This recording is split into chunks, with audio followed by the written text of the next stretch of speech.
Hello students, welcome back to our channel SP children world.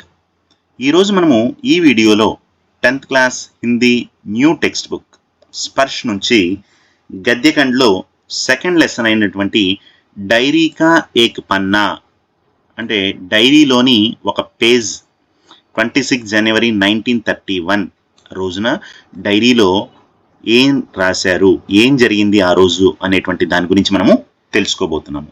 Dairy కా एक पन्ना, पन्ना का अर्थ है पेज, డైరీలోని ఒక పేజ్. यह गद्य भाग में सेकंड लेसन है और इसका लेखक డైరీ కా ఏక్ పన్నా అనేటువంటి ఆ పాఠం యొక్క లేఖక్ ఎవరు అనంటే సీతారాం సెక్సరియా. ఇతని పేరేంటండి అంటే సీతారాం సెక్సరియా. చూడండి, ఇక్కడ ఫోటో చూపిస్తున్నారు. ఇది సీతారాం సెక్సరియా గారి యొక్క ఫోటో. ఈయన 1892 నుంచి 1982 వరకు ఇతని యొక్క జీవన్ కాల్. చూడండి, 1892 అంటే 1892. 1892 का अर्थ है 1892. 1982 1982. ఈయన 1892లో జన్మించారు. అదేవిధంగా 1982లో ఈయన మరణించడం జరుగుతుంది. చూద్దాము ఇతని యొక్క లేఖక పరిచయం ఏంటి అనేటువంటిది.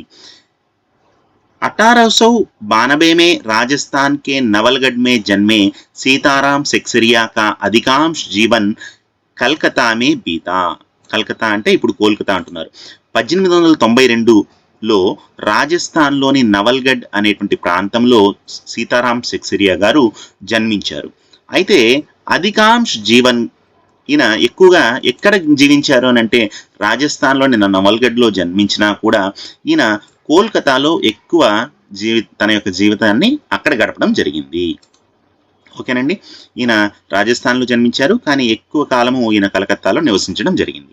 व्यापार व्यवसाय से जुड़े सेक्सरिया अनेक साहित्यिक, सांस्कृतिक और नारी शिक्षण संस्थाओं के प्रेरक, संस्थापक, సంచాలక్ రహే.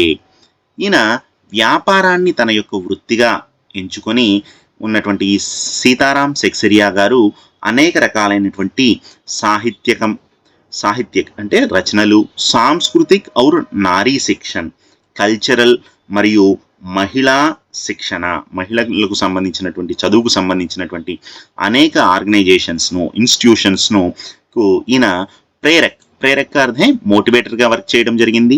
సంస్థాపక్ ఫౌండర్గా మరియు సంచాలక్ డైరెక్టర్గా వ్యవహరించడం జరిగింది. సీతారాం సెక్సరియా గారు ఎక్కువగా వ్యాపారానికి సంబంధించినటువంటి వాటిని నిర్వహించడం జరిగింది. అందులో సాహిత్యకమైనటువంటి, సాంస్కృతిక మరియు నారీ శిక్షణ, ఫీమేల్ ఎడ్యుకేషన్కి సంబంధించినటువంటి అనేక సంస్థలకు ఈయన ప్రేరణకర్తగా, అదేవిధంగా అనేక సంస్థలను స్థాపించి దానికి డైరెక్టర్గా కూడా ఉండడం జరిగింది. ఓకే స్టూడెంట్స్, महात्मा गांधी के आह्वान पर स्वतंत्रता आंदोलन में बढ़ चढ़कर हिस्सेदारी की. చూడండి, తర్వాత మహాత్మా గాంధీ గారి యొక్క ఆహ్వాన్ అంటే ఇన్విటేషన్ మేరకు, అతని యొక్క ఆహ్వానం మేరకు స్వాతంత్ర ఆందోళనమే, స్వాతంత్ర ఉద్యమంలో బడ్ చడికర్ అంటే జోర్దార్ సే ఎక్కువగా ఆయన కూడా పార్టిసిపేట్ చేయడం జరిగింది. గాంధీ గారి యొక్క ఇన్విటేషన్ మేరకు ఈయన స్వాతంత్ర ఉద్యమంలో పార్టిసిపేట్ అనేటువంటిది చేయడం జరిగింది. అంతేకాకుండా గురుదేవ్ రవీంద్రనాథ్ ఠాగూర్, మహాత్మా గాంధీ, నేతాజీ సుభాష్ చంద్రబోస్కే కరీబీ రహే. స్వాతంత్రోద్యమంలో పార్టిసిపేట్ చేసేటప్పుడు ఈయన రవీంద్రనాథ్ ఠాగూర్ గారు, మహాత్మా గాంధీ గారు, నేతాజీ సుభాష్ చంద్రబోస్ వీళ్ళందరితో అత్యంత సన్నిహితంగా ఉండి ఈయన కూడా సీతారాం సెక్సరియా మన యొక్క లేఖకు కూడా స్వాతంత్ర ఉద్యమంలో పాల్గొనడం జరిగింది. సత్యాగ్రహ ఆందోళన్ కే దౌరాన్ జైల్ యాత్రా బీకి. ఈ స్వాతంత్ర ఉద్యమంలో పార్టిసిపేట్ చేసేటువంటి సమయంలో ఈయన జైలుకు కూడా వెళ్ళడం జరిగింది మన యొక్క లేఖక్ సీతారాం సెక్సరియా.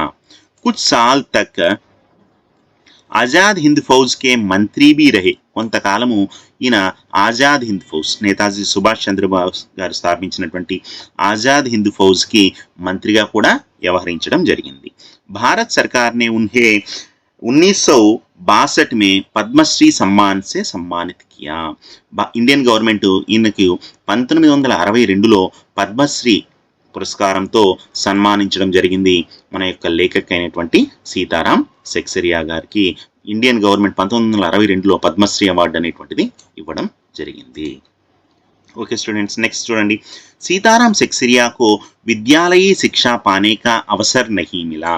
అయితే ఈ సీతారాం సెక్సేరియా స్కూల్కు వెళ్ళి చదువుకునే అవకాశం అనేటువంటిది ఈయనకు లభించలేదంట. విద్యాలయీ శిక్ష, స్కూల్ ఎడ్యుకేషన్ పానే కా అవసర్ నహీ మిలా, చదువుకుని స్కూల్కి వెళ్ళి చదివేటువంటి అవకాశం అనేటువంటిది లభించలేదు. స్వాధ్యాయ్ సే హీ పढ़ना लिखना सीखा. స్వాధ్యాయ అంటే సెల్ఫ్ స్టడీ, ఆయన సొంతంగానే చదవడము రాయడం అనేటువంటిది ఇంటి దగ్గరే నేర్చుకోవడం జరిగింది. స్మృతి కన్, మన్ కీ బాత్, బీతాయుగ్, నయీ యాద్ और 2 भागों में ఏ కార్యకర్తా కి డైరీ ఉన్కి ఉల్లేఖనీయ కృత్యా హై. ఇవన్నీ కూడా ఉల్లేఖనీయ అంటే ప్రముఖ కృత్య, ముఖ్యమైనటువంటి రచనలు ఏమేంటి? స్మృతికన్, మన్ కీ బాత్, బీతాయుగ్, నయీ యాద్ और 2 भागों में एक कार्यकर्ता की డైరీ, ఇవన్నీ కూడా సీతారాం సెక్సేరియా గారి యొక్క రచనలు. ఇది సీతారాం సెక్సేరియా గారి యొక్క బ్రీఫ్ లేఖక్ పరిచయ్. పాఠ కా నామ్ ఏంటమ్మా? డైరీ కా ఏక్ పన్నా అనేటువంటి దాని యొక్క లేఖక్ అయినటువంటి సీతారాం సెక్సేరియా గారి గురించి తెలుసుకున్నాము. ఇప్పుడు మనము ఈ లెసన్ కి సంబంధించినటువంటి ఇంట్రడక్షన్ పార్ట్ చూద్దాం. పాఠ ప్రవేశ్. अंग्रेजों से देश को मुक्ति दिलाने के लिए महात्मा गांधी ने सत्याग्रह आंदोलन छेड़ा था. అంటే బ్రిటిష్ వారి నుండి స్వాతంత్రం పొందేందుకు అంగ్రేజోంసే బ్రిటిష్ నుంచి దేశ్కు ముక్తి దిలానే కే లియే, దేశానికి స్వాతంత్రం పొందడం కోసము మహాత్మా గాంధీ గారు సత్యాగ్రహ ఆందోళన్, స్వాతంత్ర ఉద్యమం అనేటువంటిది చేయడం జరుగుతుంది. ఆ టైంలో ఇస్ ఆందోళననే జనతా మే ఆజాదీ కి అలక్ జగాయి. ఈ ఆందోళన ఏది? స్వాతంత్ర ఆందోళన అనేటువంటి, సత్యాగ్రహ ఆందోళన అనేటువంటిది జనతా మే, ప్రజల్లో ఆజాదీకి అలక్ జగాయి. ఆజాదీకి అలక్ అంటే స్వాతంత్రం రావాలి అనేటువంటి స్వేచ్ఛ యొక్క స్ఫూర్తిని మేల్కొల్పింది. ఈయన చేసేటువంటి సత్యాగ్రహ ఆందోళన అనేటువంటిది, గాంధీ గారు చేస్తున్నటువంటి సత్యాగ్రహ ఆందోళన అనేటువంటిది ప్రజలందరిలో కూడా స్వాతంత్రం పొందాలి అనేటువంటి కాంక్షను మేల్కొల్పింది. అలక్ జగాయి అంటే స్వాతంత్రం పొందాలి అనేటువంటి ఆలోచనను అందరిలో కూడా, కోరికను రేకెత్తించింది. देश भर से ऐसे लाखों लोग सामने आए जो इस महासंग्राम में अपना सर्वस्व न्योछावर करने को तत्पर थे. చూడండి, గాంధీ గారు ఈ స్వాతంత్రోద్యమం చేస్తూ ఉన్నప్పుడు దేశ్ బర్సే అంటే ఈ మహాసంగ్రామంలో పార్టిసిపేట్ చేయడానికి సిద్ధమైనటువంటి లక్షలాది మంది దేశవ్యాప్తంగా రెడీగా ఉన్నారు. దేశవ్యాప్తంగా ఇలాంటి లాఖోంలో లక్షలాది మంది సామ్నే ఆయే, వాళ్ళందరూ కూడా ఎదురొచ్చారు. జో ఇస్ మహాసంగ్రామే, గాంధీ గారు చేస్తున్నటువంటి ఈ మహాసంగ్రామంలో అప్నా సర్వస్వ న్యోచావర్ కర్నే కే లియే, తమ యొక్క సర్వస్వాన్ని న్యోచావర్ కర్నా, త్యాగం చేయడానికి అందరూ కూడా సిద్ధంగా ఉన్నారు గాంధీ గారి యొక్క సత్యాగ్రహ ఆందోళన కోసం. 26 जनवरी 1930 को गुलाम भारत में पहली बार स्वतंत्रता दिवस मनाया गया था. మనకు స్వాతంత్రము 1947 ఆగస్ట్ 15న వస్తే, స్వాతంత్రము రాకముందు కూడా మొదటిసారిగా మనము స్వాతంత్ర వేడుకలు అనేటువంటివి జరుపుకున్నాము. ఇండిపెండెన్స్ డే అనేటువంటిది జరుపుకున్నాము స్వాతంత్రం రాకముందు కూడా. ఇక్కడ అదే చెప్తున్నారు. 26 జనవరి 1930 26 జనవరి అంటే ఏంటి? మనకి రిపబ్లిక్ డే. ఆ రోజు 26 జనవరి అప్పుడు 1930 సంవత్సరంలో గులాం భారత్ అంటే మనము బ్రిటిష్ వారి యొక్క బానిసలుగా ఉన్నటువంటి టైంలో పహలీ బార్, మొదటిసారిగా మనము స్వాతంత్ర దినోత్సవం అనేటువంటి దాన్ని జరుపుకున్నాము. స్వాతంత్రం రాకముందు కూడా మనం 1930 జనవరి 26న మొదటి స్వాతంత్ర దినోత్సవాన్ని జరుపుకున్నాము. యహ సిల్సిలా ఆగే భీ జారీ రహా. ఈ పరంపర వీళ్ళు ఇండిపెండెన్స్ రాకముందు కూడా 1930 జనవరి 26 జరుపుకున్నారు. దాని తర్వాత మళ్ళీ ఎప్పుడు జరుపుకోవాలి? 26 జనవరి 1931 జరుపుకోవాలి. అదేవిధంగా ప్రతి సంవత్సరము కూడా యా సిల్సిలా, ఈ పరంపర అనేటువంటిది ఆగే భీ జారీ రహా, ముందు కూడా ఈ విధంగా ప్రతి సంవత్సరము స్వాతంత్ర దినోత్సవం అనేటువంటిది జరుపుకుంటూ ఉన్నారు. మనకు నిజమైనటువంటి స్వాతంత్రము రాకముందు కూడా.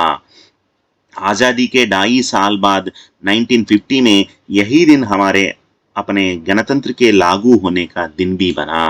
ఆజాదీకే 2.5 సాల్ కే బాద్, స్వాతంత్రం వచ్చినటువంటి 2.5 సాల్ 2.5 సంవత్సరాల తరువాత 1950లో మనము ఈ రోజున 1950 జనవరి 26న హమారే అప్నే గణతంత్ర కే లాగు హోనే కా దిన్ భీ బనా.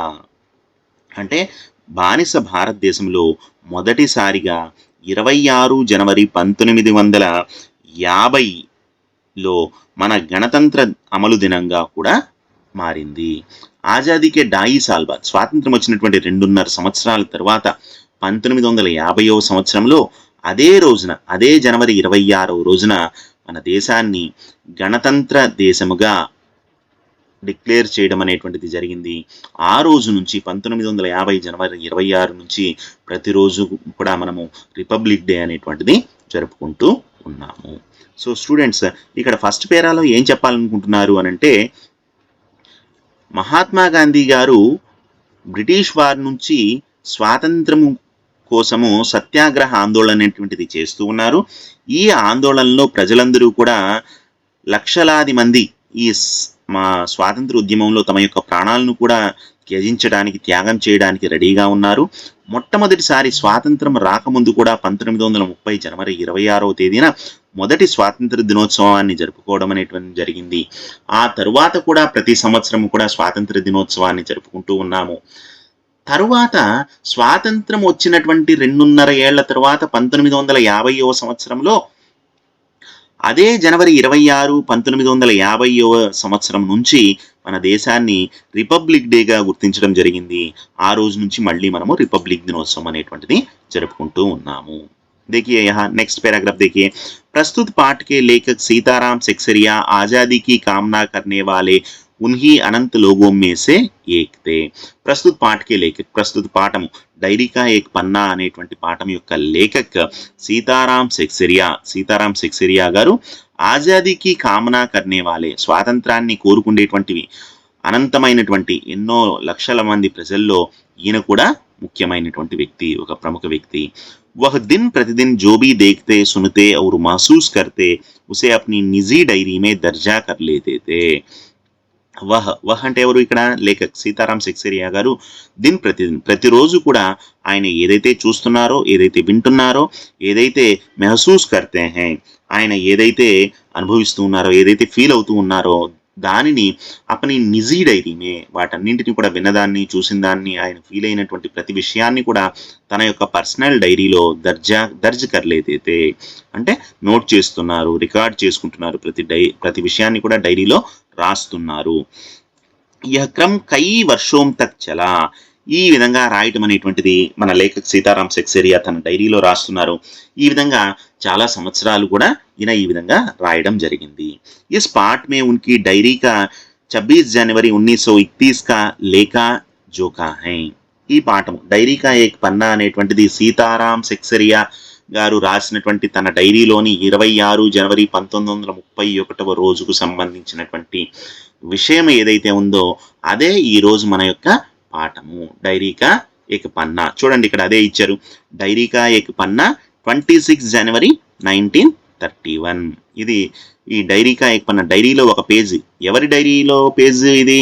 లేఖక్ సీతారాం సెక్సరియా డైరీలో ఉన్నటువంటి ఏ రోజుది? 26 జనవరి 1931న ఈయన ఏదైతే రాశారో సీతారాం సెక్సరియా తన డైరీలో అదే ఈరోజు మనం పాఠానికి సంబంధించినటువంటిది. ओके स्टूडेंट्स, नेक्स्ट पैरा చూడండి. नेताजी सुभाष चंद्र बोस और स्वयं लेखक सहित कलकत्ता के लोगों ने देश का दूसरा स्वतंत्र दिवस किस जोश खरोश से मनाया. अंग्रेज प्रशासकों ने इसे उनका अपराध मानते हुए उन पर और विशेषकर महिला कार्यकर्ताओं पर कैसे कैसे जुल्म ढाए, यही सब इस पाठ में वर्णित हैं.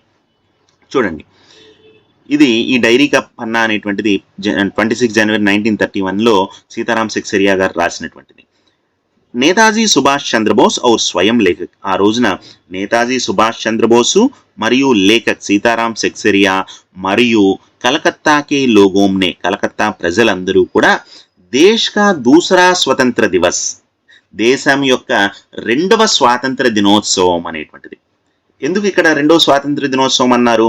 మొదటి స్వాతంత్ర దినోత్సవం ఎప్పుడు జరుపుకున్నారో చూడండి, 26 జనవరి 1930 జరుపుకున్నారు. మరి రెండో స్వాతంత్ర దినోత్సవం ఎప్పుడు జరపాలి? 26 జనవరి 1931 జరపాలి. సో అదే ఆ రోజునే ఏం జరిగింది అనేటువంటిది కదా మనం ఇప్పుడు నేర్చుకుంటున్నాము. సో ఇక్కడ చూడండి, नेताजी सुभाष चंद्र बोस और स्वयं लेखक सीताराम सेक्सरिया गारू कलकत्ता के लोग कलकत्ता प्रजलु देश का दूसरा स्वतंत्र दिवस देश में రెండవ స్వాతంత్ర దినోత్సవము కిస్ జోష్ కరోస్ సే మనాయా, జోష్ కరోస్ ఎంత ఉత్సాహంగా జరుపుకున్నారు అనేటువంటి దాని గురించి, మరియు అంగ్రేజ్ ప్రశాసకోं ने इसे उनका अपराध मानते हुए అంగ్రేజ్ ప్రశాసక్ మనం ఆనందంగా రెండో స్వాతంత్ర దినోత్సవాన్ని జరుపుకుంటూ ఉంటే బ్రిటిష్ పాలకులు ఏం చేస్తున్నారంట, ఈ మనం జరుపుకున్నటువంటి స్వాతంత్ర ఉద్యమాన్ని అపరాధ మాన్తే హుయే, దీన్ని అపరాధంగా నేరంగా భావిస్తూ, మరి వాళ్ళు ఊరుకుంటారా? వాళ్ళ పరిపాలన చేస్తున్నారు, వాళ్ళు పరిపాలన చేసేటప్పుడు మనము స్వాతంత్ర దినోత్సవం జరుపుకుంటూ ఉంటే బ్రిటిష్ పరిపాలకులు దీన్ని నేరంగా భావిస్తూ వీళ్ళ మీద ఏ విధంగా దాడి చేశారు, విశేషకర్ మహిళా కార్యకర్తావం పర్, ముఖ్యంగా ఈ మహిళలు, ఈ కార్యకర్తలు ఎవరైతే ఉన్నారో, మహిళా కార్యకర్తలు ఎవరైతే ఉన్నారో పర్ కైసే కైసే జుల్మ్ డాయే, వాళ్ళ మీద ఏ విధంగా దాడి చేశారు, వాళ్ళని ఏ విధంగా గాయపరిచారు, ఏ విధంగా కొట్టారు, యహీ సబ్ ఇస్ పాఠ్ మే వర్ణిత్ హై, ఇవంతా కూడా ఈ పాఠంలో వివరించడం జరిగింది. ఆ రోజున మనము 26 జనవరి 1931 మనము రెండవ స్వాతంత్ర దినోత్సవాన్ని జరుపుకుంటూ ఉంటే ఉత్సాహంగా బ్రిటిష్ పరిపాలకులు దానిని నేరంగా భావిస్తూ మహిళా కార్యకర్తల మీద, అదేవిధంగా సుభాష్ చంద్రబోస్, సీతారాం సెక్సరియా మరియు కలకత్తా ప్రజల మీద ఏ విధంగా దాడి చేశారు అనేటువంటిది మొత్తం కూడా ఈ పాఠంలో వర్ణించడం జరిగింది. ఓకే స్టూडेंट्स, नेक्स्ट यह पाठ हमारे क्रांतिकारियों की कुर्बानियों की याद तो दिलाती ही है, साथ ही यह भी उजागर करता है कि एक संगठित समाज कृत संकल्प हो तो ऐसा कुछ भी नहीं जो वह न कर सके. చూడండి ఇక్కడ ఏం చెప్తున్నారంటే, యహ పాఠ్, ఈ పాఠం అనేటువంటిది హమారే క్రాంతికారియోం, మన యొక్క క్రాంతికారియోం, మన యొక్క విప్లవకారులు ఎవరైతే ఉన్నారో, మన యొక్క స్వాతంత్ర ఉద్యమం కోసం పోరాడేటువంటి వ్యక్తులు ఎవరైతే ఉన్నారో, ఉన్కి కుర్బానియోం, కుర్బానియా అంటే సాక్రిఫైస్, త్యాగాలను గుర్తు తీసుకొస్తుంది. ఈ యాదుతో దిలాతీ హై, ఈ పాఠము మన యొక్క స్వాతంత్రం కోసం పోరాడి వాళ్ళ యొక్క ప్రాణాలను అర్పించినటువంటి వారిని గుర్తుకు తీసుకొస్తుంది. సాత్ హీ, అంతేకాకుండా యహ్బీ ఉజాగరా కర్తా హై కి, ఇది కూడా తెలియజేస్తుంది, దీన్ని కూడా హైలైట్ చేస్తుంది. ఏమని చెప్పేసి, ఏక్ సంఘటిత సమాజ్ కృత సంకల్ప హోతో ఐసా కుచ్ భీ నహీ జో వహ్ నా కర్ సకే, ఏమని తెలియజేస్తుందంటే, ఏక్ సంఘటిత సమాజ్, ఒక ఆర్గనైజ్డ్ సొసైటీ అనేటువంటిది, ఒక వ్యవస్థీకృత సమాజం అనేటువంటిది కృత సంకల్ప హోతో, అది గనక డిటర్మైన్ అయితే, అది గనక నిశ్చయింపబడితే, నిర్ణయించుకుంటే, కుచ్ భీ సంభవ్ నహీ జో వహ్ నా కర్ సకే, అది చేయలేనిది ఏమీ లేదు, అసంభవమైనటువంటిది ఏమీ లేదు అనేటువంటి దాని గురించి కూడా ఇక్కడ తెలియజేయడం జరుగుతుంది. ఈ పాఠం మనకు దేని గురించి తెలియజేస్తుంది ఏంటంటే, స్వాతంత్రం కోసము ప్రాణత్యాగం చేసినటువంటి మన యొక్క స్వాతంత్ర ఉద్యమకారులను మరియు మన యొక్క సొసైటీ గనక కృతనిశ్చయంతో గనక ఉంటే, అది గనక సంకల్పం గనక తీసుకుంటే మనకు అసాధ్యమైనటువంటి పని ఏదీ లేదు అని చెప్పేసి ఇక్కడ చెప్పడం జరుగుతుంది. ఇది డైరీ కా ఏక్ పన్నా అనేటువంటి పాఠం యొక్క లేఖక్ పరిచయ్ సీతారాం సెక్సరియా గురించి మరియు పాఠ్ ప్రవేశ్ గురించి మనము తెలుసుకున్నాము. ఓకే స్టూడెంట్స్, నెక్స్ట్ క్లాస్లో డైరీ కా ఏక్ పన్నా అనేటువంటి ఈ లెసన్లోని మిగతా పాఠం మొత్తాన్ని కూడా మనము క్లియర్గా తెలుసుకుందాము. ఓకే స్టూడెంట్స్, ధన్యవాద్ సభీ.